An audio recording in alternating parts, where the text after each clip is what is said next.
today I'm going to share with you all a review of the Carnival Horizon cruise ship, which we took over New Year's, and we stopped in some awesome places. We went to Grand Turk, the Dominican Republic, Curacao, and Aruba. So for this review, I'm going to go over the boat itself, our experience on it, and how it compares to our previous sailings on Princess and Royal Caribbean. We'll give you some of the pros and cons about, the food, the various amenities, things to do on the ship. And then at the end, I'll talk about what we thought of the ship overall, and would we sail on Carnival again, and specifically would we sail on the Carnival Horizon. If you want to subscribe to this channel, I have other videos about our various port stops, just kind of small samples of fun things to do in the different places that we stopped at, as well as many other vacation reviews from our past adventures. And we have lots of things coming up in 2019, so lots to see in the future. So feel free to subscribe below. Okay, here we go. Hey guys, where are we going? We're going on a cruise. Yeah? Are we going to go to islands? Yes. And you'll be going. And Kubi, are we going to buy you souvenirs? Yes! Toot. I just tooted. Now, we picked Carnival Horizon because we were excited about the prospect of sailing on a brand new ship. So Carnival Horizon started sailing in 2018, and we had heard a little bit about, Carnival from some of our friends saying, oh, it won't compare to, Royal Caribbean or Princess or Norwegian or one of those other cruise lines. And, they were kind of skeptical. So we thought, it's worth a try. And they call it the fun ship. So, when you're traveling with kids, the most important thing is that the kiddos have a good time. So let's see what it's all about. And the other reason we booked the Carnival Horizon was because of the port stops. So we were really excited about being able to sail all the way down to Curacao and Aruba, which are pretty close to South America, and just kind of having that opportunity to go to some islands that can be a little trickier to get to if you're trying to just fly there yourself. So we booked it, and we booked a small suite, and at the very last minute, I think about 3 days before we were ready to set sail, we got a phone call from Carnival that somebody in one of their grand suites actually canceled their reservation, and so they offered us an upgrade to a larger suite for a discounted price. So that was really exciting, and so we took advantage of that. And so this review is based on comparing our suite from Carnival to a comparable level suite on Royal Caribbean from the year before when we sailed over Christmas. So a couple of things off the bat. If you're looking to book a suite, when you book on Carnival compared to Royal Caribbean, it's not the same experience. So Carnival is less expensive, and when we priced it out and compared, similar sailing times and over the holidays, which is always a little more, you save about $1,000 sailing with Carnival. What do you get for that $1,000 if you're going on Royal Caribbean? Well, you do get some perks that Carnival doesn't have. Royal Caribbean has a suite lounge that you can go to, and they give you cute little things in the room. We were given a beach blanket and some souvenir cups. One day, some chocolates and strawberries showed up in our room. One day, it was a cheese platter. So there were definitely some little cute touches that made you feel a little special sailing in the suite. On Carnival, you pretty much get a larger room. And now the room is, for a cruise ship, it is a very nice size room, and so I was really happy with our suite. So you're not going to be as pampered by having a larger room. You're treated more like every other person on the boat, which in a way is kind of nice, because then whether you have an inside cabin or a suite, you're being treated the same. And so I did kind of appreciate that.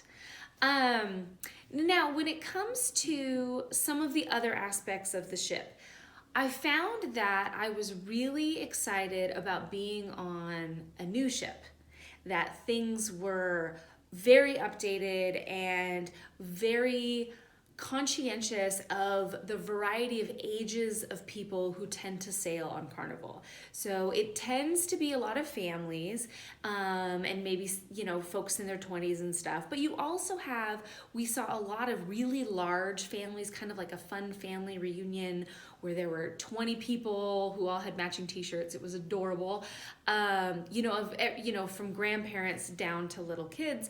And I felt like Carnival really does have options of activities and things to do for every single age, you know, for kind of the retiree crowd.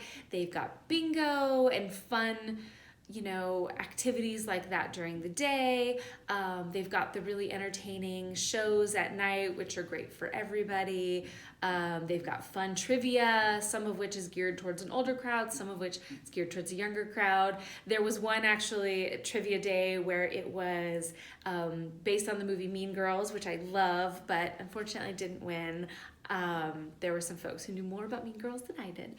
But what Carnival does, which is great, is with a lot of their games, if you win the game, you get a little ship on a stick and you can bring that home. So that's kind of a fun little unique thing about Carnival.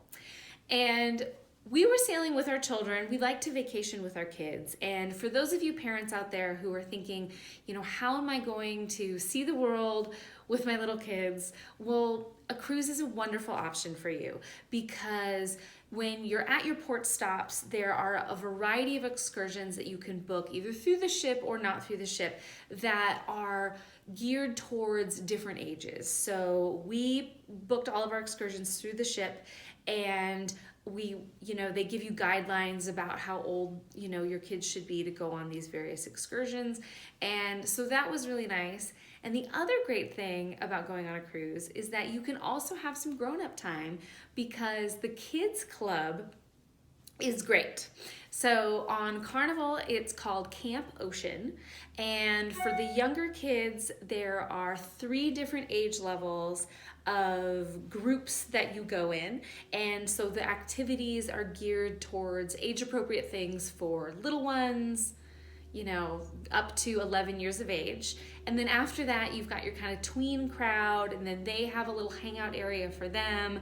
And then for teenagers, there's all kinds of places. There's, you know, basketball courts and fun places for them to hang out and mingle. There's a little dance area. So your kids can have a really good time. They can make new friends on the ship. So then if you want to have some time, you know, without the kids, you can. And it's great. All right, so boarding the ship, we were able to schedule an earlier boarding time. So the rooms are not open until 1:30 on the day of sailing. And so we sailed out of the port of Miami, which is really easy to get to from pretty much any hotel. Some hotels have shuttles to the port itself, complimentary shuttles, or you can take, you know, an Uber or Lyft, something like that. And there's just a row of humongous cruise ships. And so, you know, you go to the Carnival one, check-in is a breeze. Just make sure you have all of your paperwork and your luggage tags and things like that they email you and send you a bunch of reminders about before you set sail. Anyways, so you get those, you can get on the boat early, but then you're not gonna set sail for a few hours later. And as soon as you get there, some of the bars are open. So we saw people, you know, heading on over to the bars, and then you can also go get a snack if you want. So we like to walk around and kind of get a lay of the land of the ship before everybody gets on board, because then it's a little easier to figure out where you are. And what's great about Carnival Horizon is that they make use of every square inch of that ship. So if you head out to the top deck and kind of work your way down, there's so many fun things to do. There's, you know, bicycles in the sky, there's a ropes course, there's all kinds of fun basketball courts, fitness equipment, things like that. There's tons of stuff for every age. Unfortunately, some of the aerial activities my kids were too short for. They're not tall for their age. And so I guess we'll just have to sail on Carnival Horizon again sometime in the future, or a comparable ship, because I know that they were really sad that my daughter was just a couple of inches too short. So that was a bummer. Speaking of the kids, there are two kind of themes throughout the ship. The first theme is a Dr. Seuss theme. So when you look at the water area, there's some fun slides and play area for kids of different ages, and the taller you are, the more things you're allowed to go on. And so there's a whole Dr. Seuss theme there, and there's also some fun Dr. Seuss breakfast options.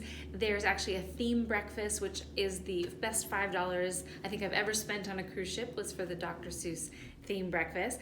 And so that's kind of the fun thing for the kids. They even have right next to the kids club a Dr. Seuss library, so if the kids club is closed, you can still hang out there and read some of the Dr. Seuss books. They're there to borrow and read. And so my kids loved that. They're big fans of Dr. Seuss, so that was a lot of fun for them. The other kind of overarching theme is the influence from Guy Fieri, who is pretty famous on the Food Network. And so he's got kind of his signature. There's a burger shack by the pool, which I will say was really good. The burgers were delicious, so I recommend that.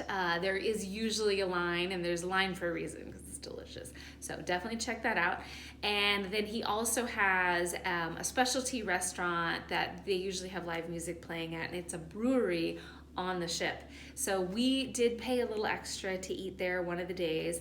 And what's really nice about the specialty restaurants on Carnival is that the prices are very reasonable. And I didn't feel that it was some kind of exorbitant price that, you know, oh, this is how they make their money, by ripping you off. I didn't feel that way. And when it comes to buying kind of extra things, almost everything on the ship felt very reasonably priced, with a few exceptions. So the reasonably priced things that I really enjoyed were some of the specialty restaurant options, as well as the drinks. So we purchased the unlimited drink package, which is fun because it's not just alcoholic beverages, but it's also specialty coffees. And I love, you know, a nice latte or iced coffee in the morning. So all of that's included in the price. You can also get some, you know, drinks that you might not necessarily order at home. They have their little specials of the day and stuff like that. Now, I will say that the drink prices seemed so reasonable that in my head, as I was kind of calculating it, I think next time I sail on Carnival, I'm not going to buy the unlimited drink package, because I don't think I actually ordered enough to make it worth it, because the drinks are so reasonably priced. So just something to think about. A specialty coffee was only about $3 to $3.50, so it wasn't, you know, $5 or $6 that would add up so quickly if you were to order more than one each day. So something to think about. The only thing I felt that was a little overpriced was the photo package. And a regret that I have is that we were sent an email a few weeks before we set sail asking if we wanted to buy, you know, an unlimited digital photo package for a set amount of money. I can't remember what it was. And I told my husband, you know, don't worry about that. They'll probably have specials on the boat, because that's what we've experienced on other ships. So I thought, oh, you know, don't worry about it. And we'll see when we get there. Now, we like to pose for a lot of the kind of staged photos at the port stops and on the ship itself, especially on formal night, because in our day-to-day lives, we never actually take professional photos, and we rarely even get photos of the four of us. Usually it's my husband taking the picture on his phone of the rest of us. So we like to have the opportunity to get a little dressed up, and then we usually buy those photos, and then, you know, that'll make it on the holiday card next Christmas. But so I thought, oh, okay, it'll be fine. We'll just get a package. You know, the last day or two, they'll probably run some special. Well, they don't, or they didn't on that particular sailing.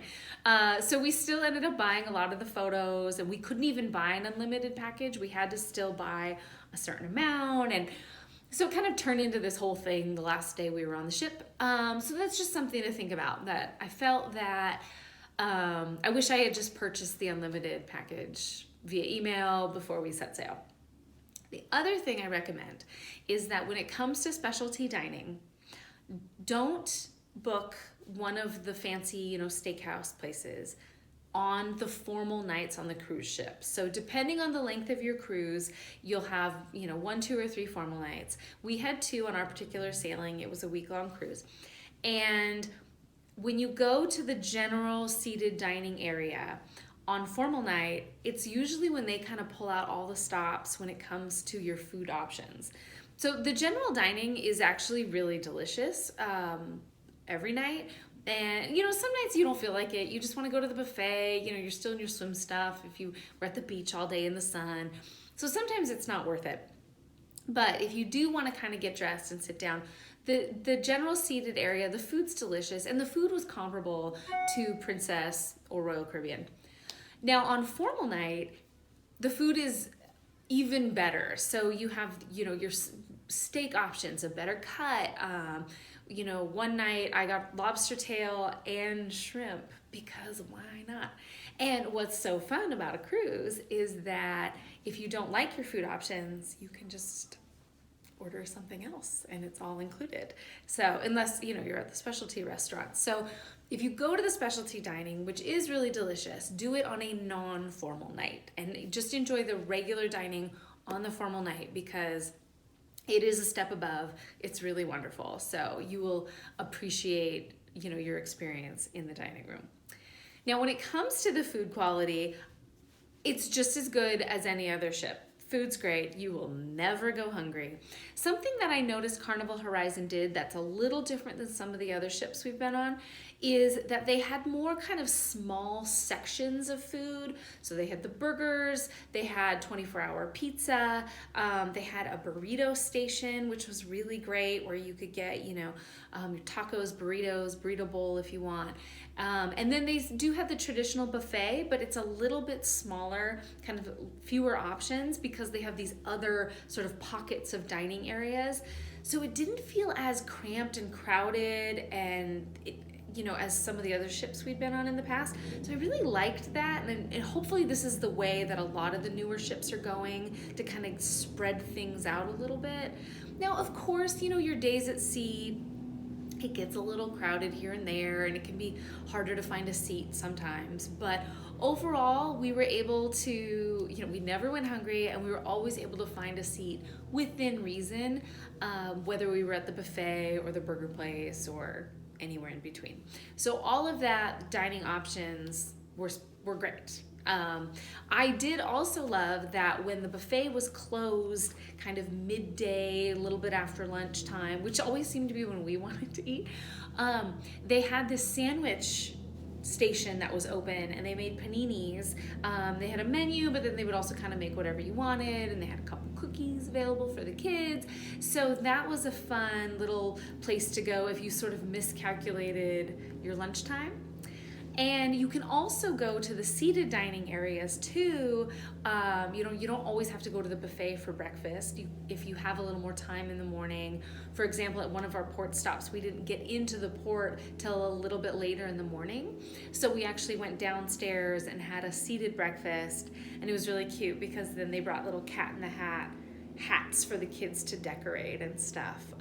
So that was a fun way to spend our morning before we headed out to our excursion adventure for the day.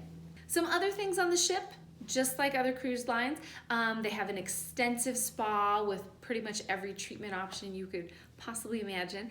They have a full gym, and it was so big. It's one of the biggest I've seen. I never waited for a piece of equipment, and I tried to go most days, kind of fell off towards the end, typical. But, there was always a piece of equipment for me to use, a treadmill for me to hop on, so I could attempt to counteract all of the delicious food that I was eating. And you know, we really enjoyed kind of walking around the ship, and, you know, we went and played bingo one day, and then, you know, another time we went to some of the shows. And so I felt that overall it was a very positive experience, and I will definitely not only sail on Carnival again, but I'm open to sailing on the Horizon again, just depending on, you know, where their future port stops are. I think my biggest learning experience from sailing on Carnival is two things. First is that I think the major cruise lines all do things really well. So you're not going to get a huge difference in quality with the main cruise lines. Now, if you go for, you know, a river cruise or something like that, you know, of course there's going to be things that are a little different. I believe Norwegian now is kind of incorporating, you know, beverage packages into their prices and stuff like that, trying to make it a little more of an all-inclusive kind of experience. But you're going to get good quality stuff. You're gonna have amazing service. I mean, every server we had was wonderful. You know, we had our favorite we had our favorite gal at one of the bars where they had a lot of live music. My kids and all of us, we just love listening to live music. So we'd go down there and the kids would dance, and, you know, they'd order a Shirley Temple and we'd get a drink. And, you know, a lot of the servers, you know, learned the kids' names, and they'd say hi to them. And even if we were walking by, they'd say, oh, you know, hi Keaton, hi Cooper. And so the service was wonderful. And so I think you'll get a great experience regardless of what ship you go on. But the newer the ship, I think the better. I think they're doing things really well, and they're making the right kind of adjustments to cruise ships to kind of mix things up a little bit and keep it interesting, and there's always something to do. And the other thing that I would recommend thinking about when you're looking to book a ship is, what are the port stops? So, you know, is this ship going somewhere that you've never been before? And, you know, what a great, you know, opportunity to get to try to, you know, see what these different islands are like, or, you know, if you're doing a European cruise, you know, I wouldn't worry so much what cruise line you're on, but where they're going, and is it somewhere new and exciting and different, because you'll have a positive experience on your cruise ship. So I would definitely sail on Carnival again. We actually have another Carnival cruise booked for next New Year's, so I'm really excited about that. And we have a few cruises coming up, so subscribe to this channel to check out those adventures in the future. And if you have any questions or anything you want to add about Carnival Horizon or sailing in general, please don't hesitate to comment below, and I will see you later. Thank you.